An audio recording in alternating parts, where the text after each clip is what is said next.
Sakit kepala, kita semua pernah ngalamin, ada yang lebih parah, ada yang lebih ringan. Tapi tahu nggak teman-teman, hari ini aku mau share tentang hal-hal kegiatan sehari-hari yang ternyata bisa berujung ke sakit kepala. Apalagi kalau di masa WFH kayak gini. So, let's go!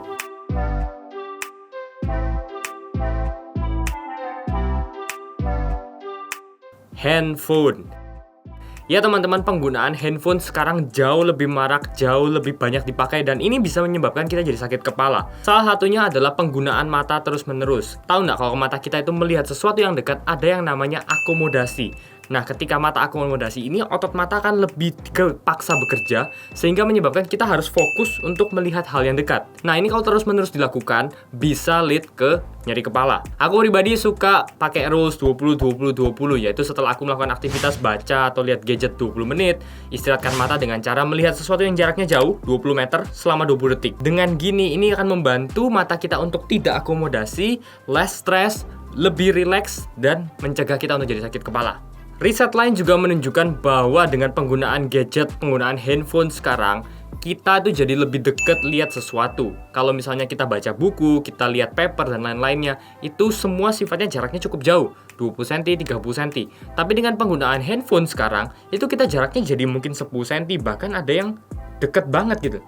Nah, dengan semakin dekatnya ini, otomatis semakin menyebabkan nyeri kepala. Caffeine withdrawal. Mungkin teman-teman nggak familiar dengan istilah ini ya. Ini pada dasarnya terjadi akibat gaya hidup kita yang terlalu banyak konsumsi kopi. Bukan dalam waktu-waktu yang sekaligus, tapi sifatnya rutin. Ketika tubuh kita sudah dibiasakan sesuatu yang rutin, kita konsumsi kopi 1 gelas setiap hari, tubuh kita akan adaptasi terhadap itu, dan ketika ada satu hari kita tidak minum kopi, maka akan terjadi gejala withdrawal. Tubuh kita akan berusaha untuk membuang sisa-sisa dari efek kafein yang ada, dan ini bisa menyebabkan sakit kepala. Prosesnya seperti ini sebenarnya. Kafein di dalam tubuh kita itu akan menyebabkan terjadinya penyempitan pembuluh darah. Otomatis tekanan darah jadi lebih naik, terus akibatnya heart rate meningkat, adrenalin meningkat, dan lain-lainnya. Tapi yang menyebabkan nyeri kepala bukan ketika pembuluh darah kita menyempit. Pembesaran pembuluh darah inilah yang menyebabkan kita nyeri kepala. Terutama pembuluh darah di daerah kepala sini, pelipis, dahi, dan lain-lainnya. Makanya nggak heran beberapa orang akan ngerasa sakit kepala itu terutama di daerah pelipis, di daerah dahi, dan juga di daerah tengkuk. Terasa seperti berdenyut-berdenyut. Itu semua karena caffeine withdrawal. So, kalau teman-teman memang konsumsi kopi, usahakan konsumsi kopinya secara jangan terlalu banyak dan jangan terlalu rutin sebisa mungkin. Kalau memang nggak bisa, ya coba ganti kopinya dengan kopi yang decaf, supaya mengurangi konsumsi kafein di dalam tubuh kita. Penggunaan bantal yang salah. Memang ada beberapa bantal-bantal yang didesain untuk memang sesuai ergonomik atau sesuai bentuk tulang dan lain-lainnya. It's good, tapi nggak semua orang butuh itu karena harus disesuaikan juga dengan kondisi kasurnya. Kalau misalnya saat kita tidur, bantal kita justru terlalu keras sehingga membuat leher kita nekuk, posisi tulang belakang kita ini jadi nggak natural gitu. Kalau nggak natural, ini bayangkan selama kurang lebih 8 jam, 6 jam, 10 jam, tubuh kita kaku dalam posisi yang tidak natural. Ini akan menyebabkan neck pain. Makanya banyak orang sekarang bangun dalam kondisi yang nggak segar. Neck pain itu bisa problem dari bantalnya.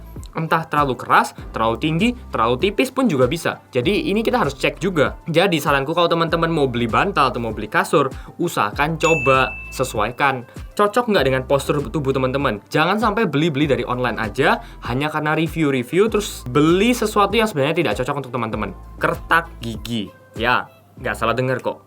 Yang kayak gini loh. Dengan kertak gigi, kadang-kadang beberapa orang nggak sadar waktu dia malam tidur, dia melakukan ini terus-menerus. Sebenarnya kertakan gigi ini tidak punya hubungan langsung dengan nyeri kepala, tapi yang jadi masalah adalah gerakan rahang atas dan bawah yang bergeser-bergeser ini terus bisa menyebabkan nyeri di daerah temporomandibular joint. Ketika ada inflamasi atau radang di sana disebabkan oleh karena gesekan terus-menerus, maka ini bisa menyebabkan nyeri.